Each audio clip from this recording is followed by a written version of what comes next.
नमस्कार। स्वागत है आपका एक बार फिर से मेरे चैनल ज्योतिष तत्व में। अब हम बात करते हैं शरद पूर्णिमा के महत्व की।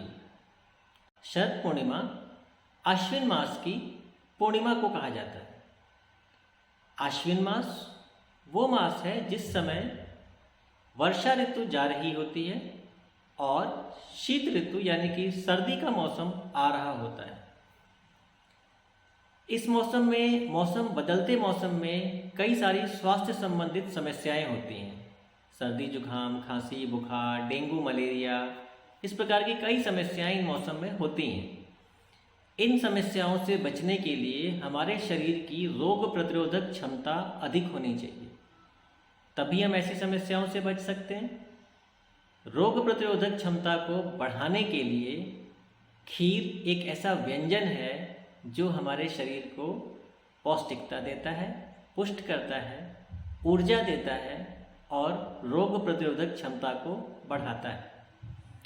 अगर हम ध्यान दें तो पहले के समय में रक्षाबंधन से शुरू होकर जितने भी पर्व दिवाली तक आते हैं उन सब में खीर बनाने का प्रचलन था।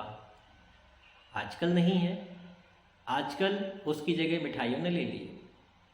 पहले मिष्ठान के नाम पर खीर सबसे उपयुक्त व्यंजन माना जाता था। आज के समय में मिठाइयाँ चलती हैं। कारण यही है कि ये समय जो होता है, इस समय में मौसम बदल रहा होता है और हमें स्वास्थ्यवर्धक चीज़ें खाने की आवश्यकता होती है। यदि हम देखते हैं तो आश्विन का कृष्ण पक्ष की प्रतिपदा से श्राद्ध पक्ष शुरू होता है और श्राद्ध पक्ष में भी खीर पूड़ी खाने का बहुत प्रचलन है। नवरात्रे स्टार्ट होते हैं, नवरात्रों में भी खीर पूड़ी खाई जाती है, माता को खीर चढ़ाई जाती है। उसी के 5 दिन बाद शरद पूर्णिमा आती है, इसमें भी हम चंद्रदेव को खीर अर्पित करते हैं। खीर चंद्रदेव के पास रखते हैं उनकी रोशनी में और सुबह हम उसको खाते हैं। सबका उद्देश्य एक ही है कि जितनी खीर हम खाते हैं हमारा शरीर पौष्टिक होता है। इसका एक ज्योतिषीय कारण भी है, खीर खाने का। खीर हमारे शुक्र को बढ़ाता है, शुक्र ग्रह को संतुलित करता है, बढ़ाने का भी काम करता है और शुक्र धातु को भी बढ़ाने का काम करता है। तो खीर से हमें ऊर्जा मिलती है और शुक्र से भी हमें ऊर्जा मिलती है। जिन लोगों को ज्योतिष का ज्ञान है उन्हें पता होगा शुक्र सुख का कारक ग्रह है। सुख का कारक ग्रह शुक्र है और शुक्र से हम ऐश्वर्य, वैभव, सुख समृद्धि, वाहन, विद्वता, दीर्घायु, इन सब चीज़ों का भी विचार करते हैं। स्त्री सुख का विचार करते हैं, वासना का विचार भी करते हैं। तो इन सब चीज़ों के पीछे कारण है शुक्र। तो शुक्र अपने आप में इनकम्प्लीट रहेगा अगर वो चंद्रमा के साथ नहीं है। तो शुक्र और चंद्रमा का आपसी तालमेल बहुत ज़्यादा होता है। जन्म पत्रिका में शुक्र अच्छा है, चंद्रमा कमज़ोर है, खराब है, तो शुक्र का फल उतना अच्छा नहीं मिलता है। चंद्रमा जल का कारक है, माता का कारक है, मन का कारक है।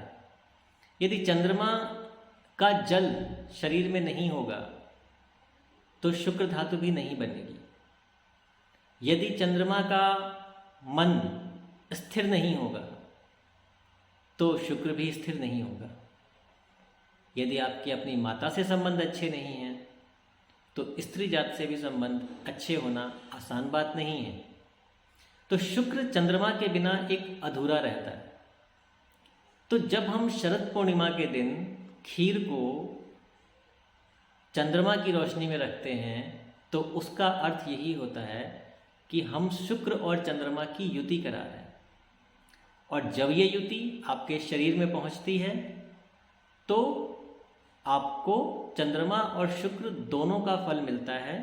और शुक्र का जो राजयोग वाला फल है, ऊर्जावान, विद्वान, कई सारी विद्याओं का ज्ञाता, सुख समृद्धि, ये सब कुछ आपको मिलता है। तो यही कहा जाता है कि पूर्णमासी का व्रत करिए या आप चंद्रमा को खीर खिलाइए। खीर खाने से आपको ये सारी चीज़ें मिलनी शुरू हो जाएंगी। उसके पीछे ज्योतिषी कारण यही है कि शुक्र और चंद्रमा दोनों आपका मजबूत होता है, आपको उसके अनुरूप फल मिलने शुरू हो जाते हैं।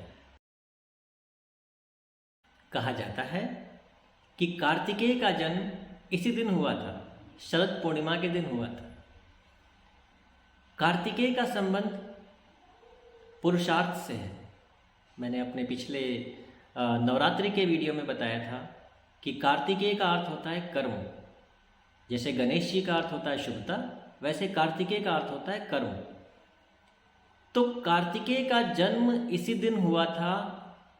इसका संबंध सीधे हमारे शुक्र के पुरुषार्थ से है। शुक्र से पुरुषार्थ आता है, तो पुरुषार्थ का दूसरा रूप है कार्तिकेय। तो कार्तिकेय का जन्म इस दिन हुआ था।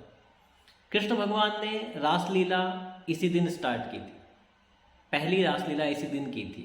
शुक्र का संबंध रासलीला से है, तो कृष्ण भगवान ने रासलीला इसी दिन स्टार्ट की थी, इसलिए इसको रास पूर्णिमा भी कहते हैं। कार्तिकेय की वजह से कुमार पूर्णिमा भी कहते हैं।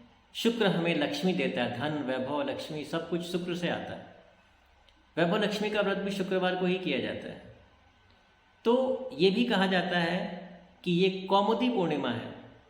कौमुदी अर्थात लक्ष्मी जी का जन्म कहा जाता है कि जब समुद्र मंथन के समय जब लक्ष्मी जी का जन्म हुआ था, लक्ष्मी जी का अवतरण हुआ था, तो वो शरद पूर्णिमा का दिन था। तो इसलिए इसे कौमुदी पूर्णिमा के नाम से मनाते हैं। तो कुछ भी हो, सब कुछ मिलाकर सबका संबंध शुक्र से है। तो शुक्र और चंद्रमा को मिलाकर जब हम ग्रहण करते हैं खीर के रूप में, तो हमें ये सारे फल मिलने शुरू हो जाते हैं। शुक्र और चंद्रमा से युक्त खीर जब आपके शरीर में प्रवेश करती है तो वो एक औषधि का काम भी करती है। शुक्र औषधि का कारक भी। मृत संजीवनी विद्या शुक्राचार्य को पता थी, शुक्राचार्य को ज्ञात थी। तो शुक्र औषधि का कारक भी है, इसलिए ये एक औषधि का काम भी करती है। कई सारी बीमारियों में इसमें हेल्प मिलती है इस खीर को खाने से। यहाँ पर एक बात ध्यान देने की है जो कई लोग ध्यान नहीं देते हैं। खीर जो हम बनाते हैं इस दिन, उसमें ड्राई फ्रूट्स नहीं डालना चाहिए। खीर में मेवे काजू बादाम ये नहीं डालना चाहिए। चावल और दूध की खीर बनाइए। गाय का दूध मिल जाए तो बहुत अच्छा है, अन्यथा दूध ले लीजिए और खीर ले लीजिए और उसमें चीनी मत मिलाइए, मिश्री मिलाइए। चावल, दूध और मिश्री की खीर बनाइए, और अगर उसके स्वाद के लिए आपको कुछ डालना है तो इलायची डाल दीजिए।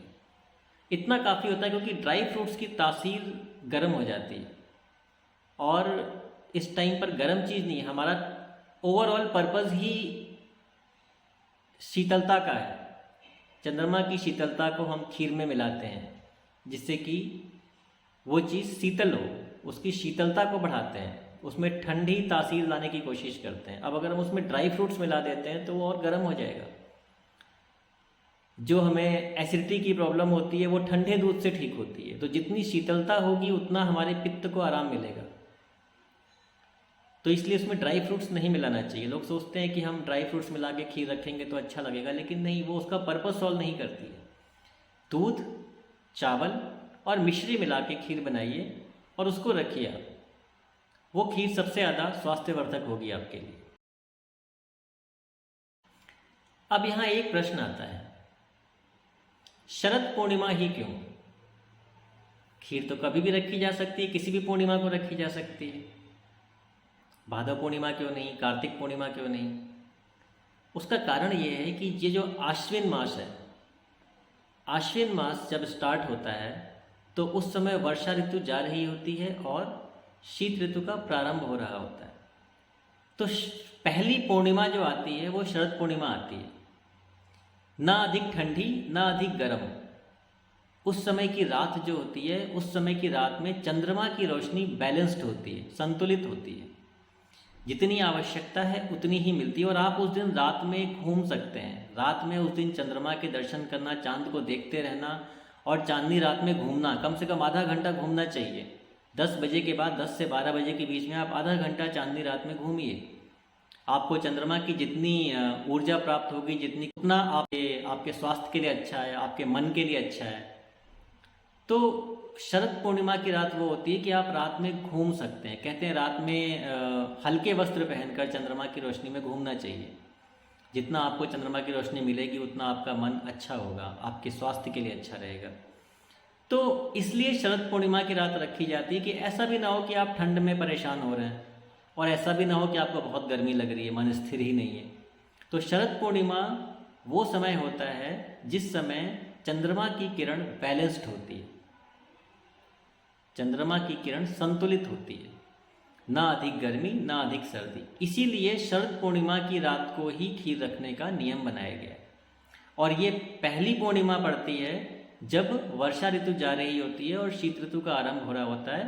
तो ये पहली पूर्णिमा है, शरद पूर्णिमा से ही शीत ऋतु का आरंभ माना जाता है। तो आज की वीडियो में इतना ही। आप सभी प्रसन्नतापूर्वक शरद पूर्णिमा मनाइए। चंद्रदेव और शुक्रदेव का आशीर्वाद आप पर सदैव बना रहे। इसी मंगल कामना के साथ अगले वीडियो में फिर मिलेंगे। तब तक के लिए जय श्री कृष्ण।